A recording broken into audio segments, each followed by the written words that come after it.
Guys, कल हम लोग उत्तर वैदिक काल देख लिए थे और इसमें कुछ छूट भी गया था जो कि विवाह का प्रकार था। ठीक है, तो अगर इसके पहले का वीडियो आप लोग नहीं देखे हैं तो प्रीवियस वीडियो में जाके इसके पहले के क्लास को देख सकते हैं। ठीक है, तो आज हम लोग आगे बढ़ेंगे जहाँ तक इसके पहले छोड़ दिए हैं। हम लोग को विवाह का प्रकार देखना है। यही विवाह, अनुलोम विवाह क्या होता है? अनुलोम विवाह क्या होता है? इसमें पुरुष उच्च वर्ण का एवं महिला निम्न वर्ण की होती थी। ठीक है, अनुलोम विवाह यानी कि पुरुष उच्च वर्ण और महिला निम्न वर्ण की होती थी, तो इसे अनुलोम होता था। जबकि प्रतिलोम यानी कि इसमें पुरुष जो था निम्न वर्ण का और महिला उच्च वर्ण की होती थी। वर्ण मतलब जाति। ठीक है, गृह सूत्रों के अनुसार 8 प्रकार के विवाह होते थे। ठीक है, कितने प्रकार के? तो 8 प्रकार के विवाह होते थे।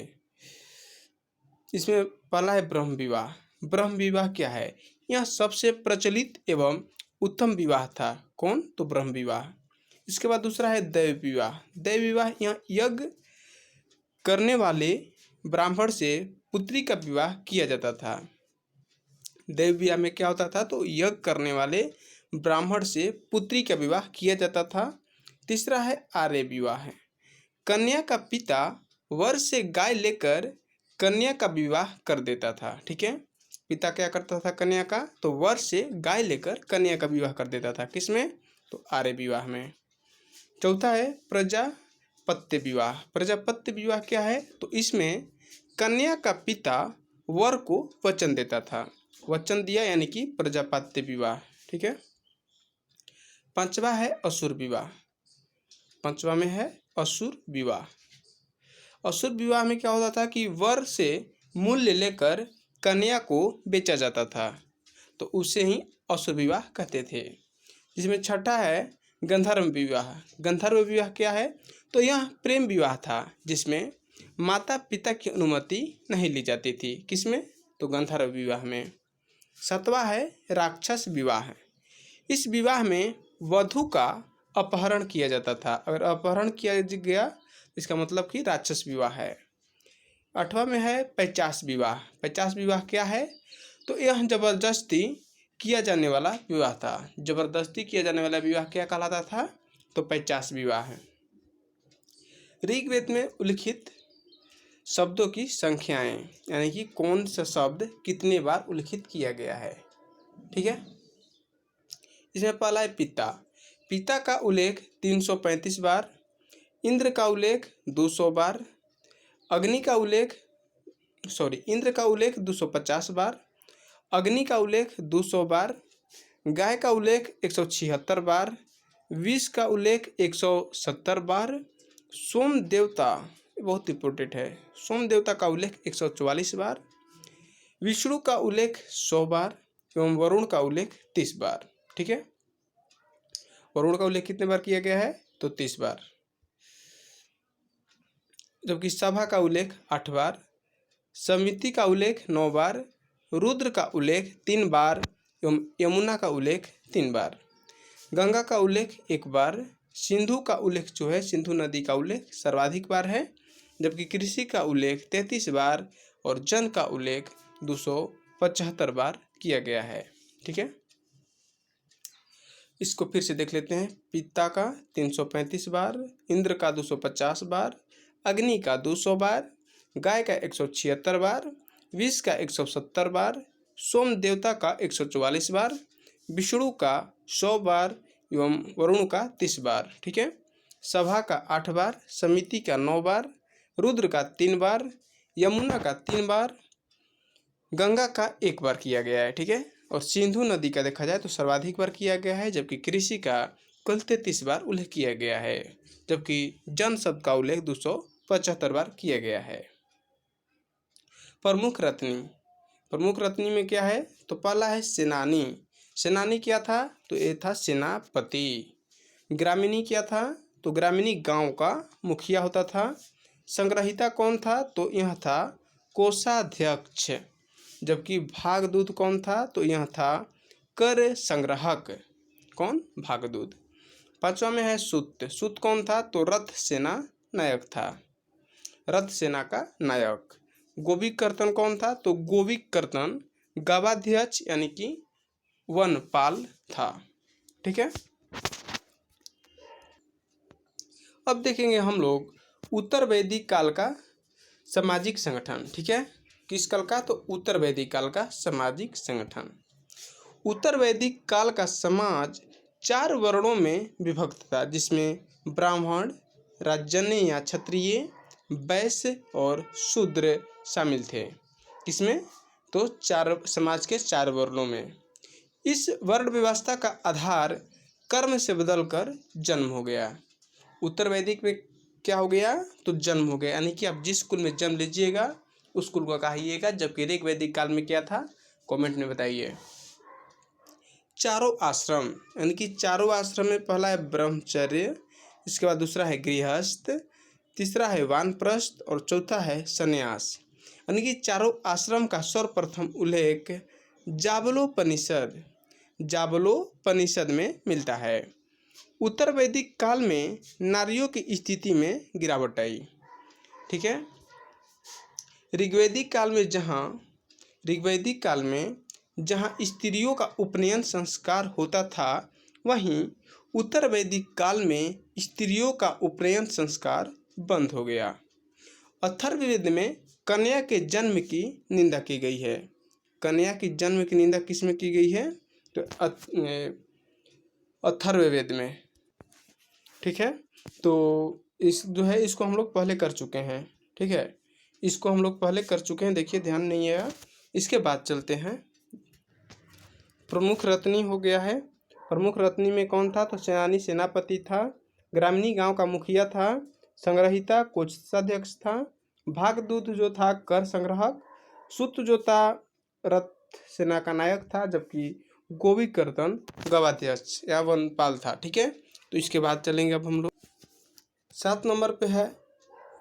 7 नंबर पे अच्छावाप। अच्छावाप दिया है। अच्छावाप कौन था? तो यहाँ आय व्यय का गणनादेश था, जबकि पलागल विदूषक का पूर्वज होता था, जबकि महिषी रानी को कहा जाता था एवं तक्षण बढ़ई होता था। ठीक है, अच्छावाप आय व्यय का गणनाध्यक्ष, पलागल विदूषक का पूर्वज, महिषी यानी कि रानी और तक्षण यानी कि बढ़ई। कृषि संबंधी शब्दावली, प्राचीन नाम और आधुनिक नाम दिया गया है, जिसमें प्राचीन नाम है और यहाँ इधर आधुनिक नाम है। लागल, लांगल किसको बोलते थे? तो लागल प्राचीन नाम था और इसका आधुनिक नाम हल है। ठीक है, हल को प्राचीन में क्या बोलते थे? लांगल। ठीक है, बैल का प्राचीन नाम ब्रिक, जुते हुए खेत को प्राचीन में क्या बोलते थे? तो उर्वरा। ठीक है, हल से बनी नालियाँ को सीता कहते थे, जबकि कूप या कुआं को प्राचीन में अवट कहते थे, और बादल को पर्जन्य, बादल को प्राचीन में पर्जन्य कहते थे, और बैलगाड़ी को अनस, बैलगाड़ी को अनस, जबकि हलवाहा को किनासा कहते थे। कीनास, हलवाहा को किनास कहते थे। ठीक है, हल को लांगल, बैल को ब्रिक, जुते हुए खेत को उर्वरा, हल से बनी नलियाँ को सीता, कुआं को अवट, पर्जन्य यानी कि बादल, बैलगाड़ी को अनस और हलवाहा को किनास कहते थे। वैदिक साहित्य सर्वप्रथम या सर्वप्राचीन। वैदिक साहित्य सर्वप्रथम या सर्वप्राचीन। 2 जैन तीर्थंकरों, जिसमें अरिष्टनेमि एवं ऋषभदेव शामिल है, का उल्लेख ऋग्वेद में किया गया है। दूसरा है अस्तोमा सद्गमय। अस्तोमा सद्गमय का सर्वप्रथम उल्लेख ऋग्वेद में किया गया है। सबसे प्राचीन ब्राह्मण ग्रंथ कृष्ण यजुर्वेद का ब्राह्मण ग्रंथ है। सबसे प्राचीन ब्राह्मण ग्रंथ कौन है? तो कृष्ण यजुर्वेद का ब्राह्मण ग्रंथ। सबसे प्राचीन उपनिषद छांदोग्य एवं बृहदारण्यक। कौन? तो छांदोग्य एवं बृहदारण्यक। ठीक है, प्रथम 3 आश्रम, जिसमें शामिल है बाल, गृहस्थ एवं वानप्रस्थ, एवं कृष्ण का प्रथम उल्लेख छांदोग्य उपनिषद में किया गया है। ठीक है, प्रथम 3 आश्रम का उल्लेख किसमें किया गया है? तो छांदोग्य उपनिषद में। चारों आश्रम का सर्वप्रथम उल्लेख जाबलोपनिषद में किया गया है। पुनर्जन्म का सर्वप्रथम उल्लेख शतपथ ब्राह्मण एवं बृहदारण्यक उपनिषद में किया गया है। पुनर्जन्म का सर्वप्रथम उल्लेख। गीता से पहले निष्काम कर्म योग का सर्वप्रथम प्रतिपादन ईशोपनिषद में किया गया है। भरत कबीलों का सर्वप्रथम उल्लेख ऋग्वेद में मिलता है। भरत कबीलों का सर्वप्रथम उल्लेख किसमें मिलता है? तो ऋग्वेद में। ऋग्वैदिक काल सर्वप्रथम देवता ऋग्वैदिक काल का सर्वप्रथम देवता इंद्र थे, जबकि उत्तर वैदिक काल का सर्वप्रमुख देवता प्रजापति हो गए। प्रजापति यानी कि ब्रह्मा। राजस्व यज्ञ का सर्वप्रथम उल्लेख ऐत्रेय ब्राह्मण में मिलता है। ऐत्रेय ब्राह्मण में राजस्व यज्ञ का उल्लेख मिलता है।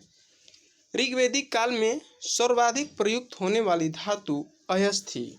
अयस यानी कि कांसा या तांबा इसको बोलते हैं।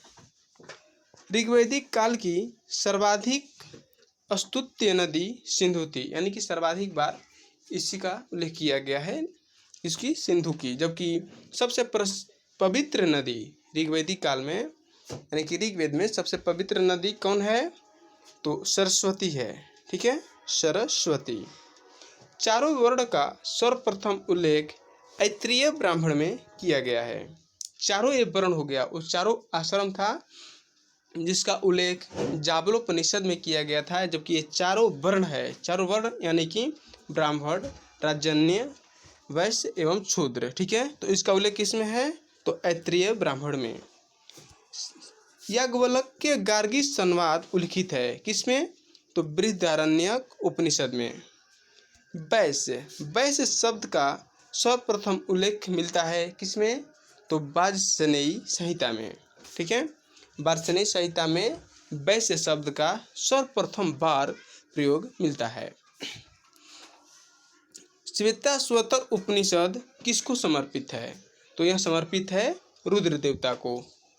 कृषि संबंधी प्रक्रिया का उल्लेख ऋग्वेद के किस मंडल में है? तो ऋग्वेद के चतुर्थ मंडल में कृषि संबंधी प्रक्रिया का उल्लेख है।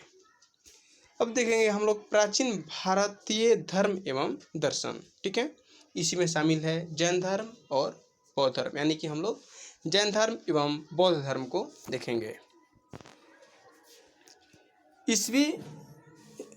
ईसा पूर्व 6ठी सदी में मध्य एवं निम्न गंगा के मैदानों में 62 धार्मिक संप्रदायों का उदय हुआ, जिसमें जैन संप्रदाय और बौद्ध संप्रदाय सबसे महत्वपूर्ण थे तथा धार्मिक सुधार के परम शक्तिशाली आंदोलन के रूप में उभरे। ठीक है, जिसमें पहला है जैन धर्म। जैन धर्म एक प्रतिक्रियावादी धर्म है। जैन धर्म कैसा धर्म है? तो प्रतिक्रियावादी, जिसके प्रवर्तक ऋषभदेव यानी कि आदिनाथ थे। जैन धर्म के प्रवर्तक कौन थे? तो ऋषभदेव, इन्हीं को बोलते हैं आदिनाथ। ऋषभदेव एवं अरिष्टनेमि का उल्लेख ऋग्वेद में मिलता है। जैन तीर्थंकर जिसमें पहला है ऋषभदेव, दूसरा अजितनाथ, तीसरा संभवनाथ, चौथा अभिनंदन, सुमतिनाथ, इसके बाद पद्म प्रभु, सुपार्श्वनाथ, चंद्र प्रभु, सुविधिनाथ, शीतलनाथ एवं श्रेयांसनाथ। ठीक है, और 12 में है वासु पूज्य।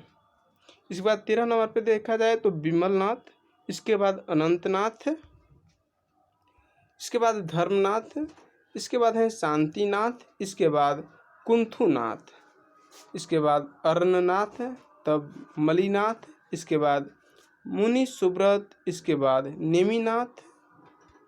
नेमिनाथ, इसके बाद अरिष्टनेमि, इसके बाद पार्श्वनाथ जो कि 23वें थे, और महावीर यानी कि सबसे अंतिम यानी कि 24वें तीर्थंकर थे। जैन धर्म की उत्पत्ति जिन से हुई है। जैन की उत्पत्ति किस शब्द से हुई है? तो जिन से, जिसका तात्पर्य विजेता होता है। तीर्थंकर, तीर्थंकर का तात्पर्य क्या है? तो तीर्थंकर वह व्यक्ति कहलाता है जो अन्य व्यक्ति को मार्ग दिखाए, ठीक है, तो उससे ही हम लोग तीर्थंकर कहते हैं।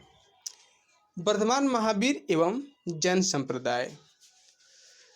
महावीर का जन्म 540 ईसा पूर्व में कुंडल ग्राम यानी कि जो कि वैशाली के पास है में हुआ था। महावीर का जन्म कहाँ हुआ? तो कुंडल ग्राम में। और कब हुआ? तो 540 ईसा पूर्व में। महावीर के बचपन का नाम वर्धमान था। वे ज्ञात्रिक क्षत्रिय वंश से संबंधित थे, ठीक है। महावीर का बचपन का नाम क्या था? तो वर्धमान। उनके पिता सिद्धार्थ, महावीर के पिता सिद्धार्थ थे। माता त्रिशला जो कि लिच्छवी शासक चेटक की बहन थी। पत्नी का नाम यशोदा था। किसकी? तो महावीर की। जबकि पुत्री अड़ोज्या या प्रियदर्शनी थी। प्रियदर्शनी का विवाह जमाली से हुआ था। प्रियदर्शनी का विवाह किससे हुआ था? तो जमाली से हुआ था। महावीर ने 30 वर्ष की अवस्था में अपने बड़े भाई नंदीवर्धन से आज्ञा लेकर गृह त्याग दिया, ठीक है। कब? तो 30 वर्ष की अवस्था में। 12 वर्ष की कठोर तपस्या के बाद 42 वर्ष की आयु में, 12 वर्ष की कठोर तपस्या के बाद यानी कि 30 वर्ष के बाद छोड़े थे और 12 वर्ष ये ऐड हो गया तो यानी कि 42 वर्ष, यानी कि 42 वर्ष की आयु में उन्हें ज्रिम्भिक ग्राम के पास ऋजुपालिका नदी के तट पर साल वृक्ष के नीचे कैवल्य यानी कि ज्ञान प्राप्त हुआ। कहाँ? तो ज्रिम्भिक ग्राम के पास ऋजुपालिका नदी के तट पर साल वृक्ष के नीचे कैवल्य यानी कि ज्ञान प्राप्त हुआ।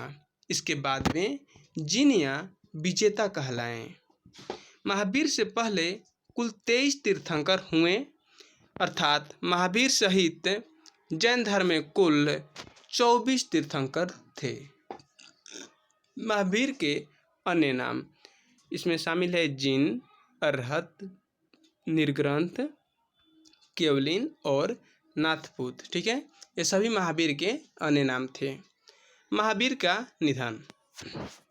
महावीर का निधन 72 वर्ष की आयु में 468 ईसा पूर्व में पावापुरी जो कि राजगृह में है में मल्ल के शासक सुस्तपाल के राज्य में हुआ था। कब हुआ था? तो 468 ईसा पूर्व में पावापुरी यानी कि राजगृह में। जैन धर्म के सिद्धांत जिसमें पहला है पंच महाव्रत, ठीक है। पंच महाव्रत जैन धर्म के पंच महाव्रत हैं, जिसमें पहला है अहिंसा। अहिंसा मतलब हिंसा नहीं करना, ठीक है। सत्य यानी कि झूठ न बोलना। अस्त्य यानी कि चोरी नहीं करना। अपरिग्रह यानी कि संपत्ति अर्जित नहीं करना। ब्रह्मचर्य यानी कि इंद्रिय निग्रह करना, अर्थात ब्रह्मचर्य का पालन करना। पहले 4 महाव्रत का प्रतिपादन पार्श्वनाथ जो कि 23वें तीर्थंकर थे ने किया, ठीक है। पहले 4 महाव्रत का प्रतिपादन किसने किया? तो पार्श्वनाथ, जबकि 5वां महाव्रत का प्रतिपादन महावीर द्वारा किया गया। अणुव्रत यानी कि अणुव्रत कौन था? तो गृहस्थ जीवन में रहने वाले जैनियों के लिए महाव्रत में कठोरता कम थी, इसीलिए इन्हें अणुव्रत कहा जाता था। त्रिरत्न जैन धर्म के त्रिरत्न थे जिनके द्वारा मोक्ष प्राप्त किया जाता था। त्रिरत्न में शामिल है सम्यक दर्शन, सम्यक ज्ञान और सम्यक आचरण। क्या क्या? तो सम्यक दर्शन, सम्यक ज्ञान और सम्यक आचरण, ठीक है।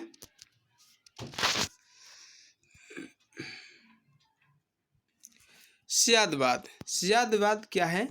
तो जैन धर्म के अनुसार 7 नए यानी कि आंशिक ज्ञान होते थे जिन्हें स्यादवाद कहते थे। इसे अनेकांतवाद या सप्तभंगी भी कहा जाता है। सलेखना। सलेखना क्या है? तो निराहार एवं निर्जल रहकर यानी कि बिना अन्न जल का रहकर प्राण त्याग करना सलेखना कहलाता है। चंद्रगुप्त मौर्य ने इसी पद्धति से अपने प्राण त्यागे थे। कौन? तो चंद्रगुप्त मौर्य। अब देखेंगे देवताओं का अस्तित्व। ठीक है, जैन धर्म ने देवताओं के अस्तित्व को स्वीकारा तो अवश्य, परंतु उसका स्थान जिन से नीचे रखा गया। ठीक है, देवताओं का अस्तित्व स्वीकारा लेकिन उसका जो स्थान है वह जिन से नीचे ही रखा। वर्ण व्यवस्था। वर्ण व्यवस्था। महावीर के अनुसार पूर्व जन्म में अर्जित पुण्य या पाप के अनुसार ही किसी का जन्म उच्च या निम्न कुल में होता है। जैन धर्म का प्रसार। जैन धर्म का प्रसार।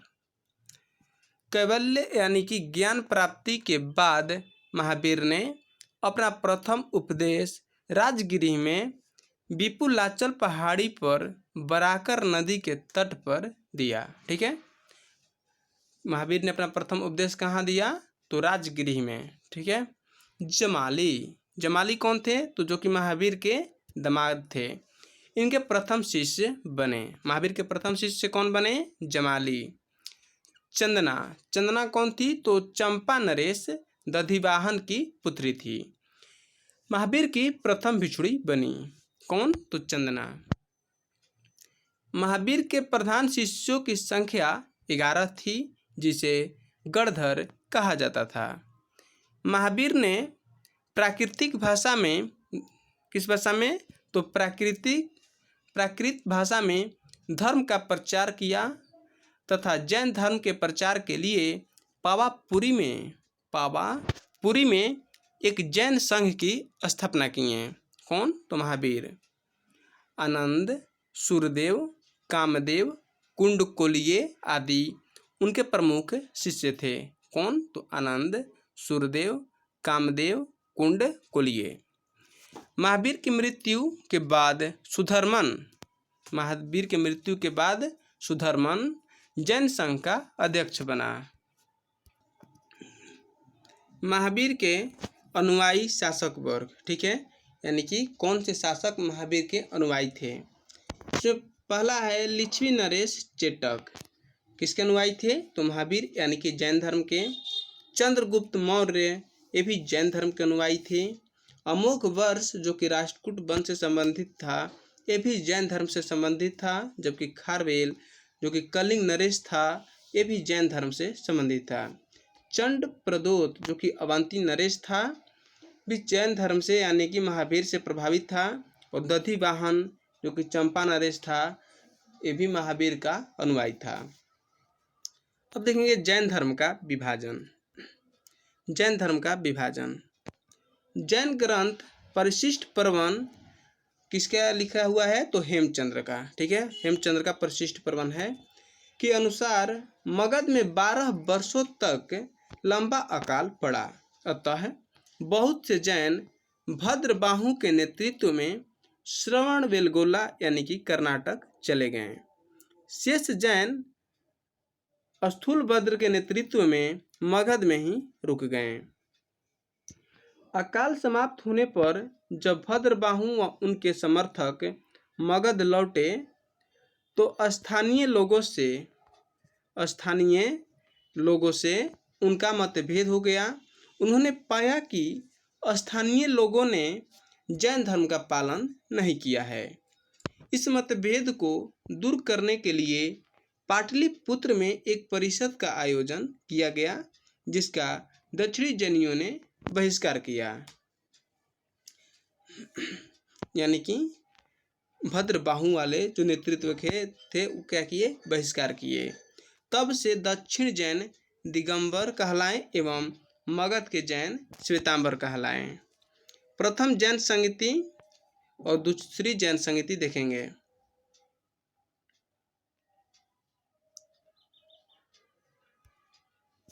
प्रथम जैन संगीति का समय है 300 ईसा पूर्व लगभग, ठीक है। अध्यक्ष थे स्थूलभद्र। कहाँ हुआ था? तो पाटलिपुत्र में हुआ था और उस समय शासक थे चंद्रगुप्त मौर्य। इसका परिणाम यह था कि जैन धर्म श्वेतांबर एवं दिगंबर शाखाओं में बट गया। जैन धर्म की शिक्षाओं का संकलन 12 अंगों में किया गया है। प्रथम जैन संगीति कब हुआ था? तो 300 ईसा पूर्व में स्थूलभद्र की अध्यक्षता में पाटलिपुत्र में चंद्रगुप्त मौर्य के शासनकाल में। परिणाम यह हुआ कि जैन धर्म श्वेतांबर एवं दिगंबर शाखाओं में बट गया और जैन धर्म की शिक्षाओं का संकलन 12 अंगों में किया गया। दूसरी जैन संगीति 6वीं शताब्दी में हुई थी, जिसका अध्यक्ष देवादिधर्मणि एवं क्षमाश्रमण थे। कौन? देवादिधर्मणि एवं क्षमाश्रमण। इसका स्थान था बल्लभी यानी कि गुजरात में। इसका परिणाम यह हुआ कि जैन ग्रंथों को अंतिम रूप से लिपिबद्ध किया गया। दूसरी जैन संगीति कब हुआ था? तो 6वीं शताब्दी में। इस समय अध्यक्षता किए थे देवादिधर्मणि या क्षमाश्रमण। कहाँ हुआ था? तो गुजरात के बल्लभी में। परिणाम यह हुआ कि जैन ग्रंथों को अंतिम रूप से लिपिबद्ध किया गया। जैन साहित्य। जैन साहित्य, जैन साहित्य को क्या कहा जाता है? तो जैन साहित्य को आगम कहा जाता है। इसके 12 अंग, 12 उपांग, 10 प्रकीर्ण एवं 6 छेद सूत्र तथा 4 मूल सूत्र होते हैं। जैन धर्म के ग्रंथ अर्धमागधी में लिखे गए हैं। जैन धर्म ग्रंथ किस भाषा में लिखे गए हैं? तो अर्धमागधी में। भद्रबाहु ने कल्पसूत्र को संस्कृत में लिखा, ठीक है। कल्पसूत्र को किसने लिखा? तो भद्रबाहु ने लिखा। किस भाषा में? तो संस्कृत में। प्रमेय मार्तंड। प्रमेय मार्तंड की रचना प्रभात चंद्र ने की है। प्रभात चंद्र ने प्रमेय मार्तंड की रचना की है। भगवती सूत्र। भगवती सूत्र महावीर के जीवन पर प्रकाश डालता है तथा इसमें 16 महाजनपदों का उल्लेख मिलता है। 16 महाजनपदों का किसमें उल्लेख मिलता है? तो भगवती सूत्र में। और जबकि बौद्ध ग्रंथ देखा जाए तो उसमें अंगुत्तर निकाय में मिलता है। जैन भिक्षुओं के आचार नियमों का उल्लेख आचारांग सूत्र में उल्लिखित है। परिशिष्ट पर्वन की रचना हेमचंद्र ने की है। हम लोग देख चुके हैं। इसके बाद हम लोग देखेंगे बौद्ध धर्म, ठीक है। तो आज इतना ही, और बौद्ध धर्म देखने के लिए नेक्स्ट वीडियो का वेट कीजिए। तब तक जय हिंद, जय भारत।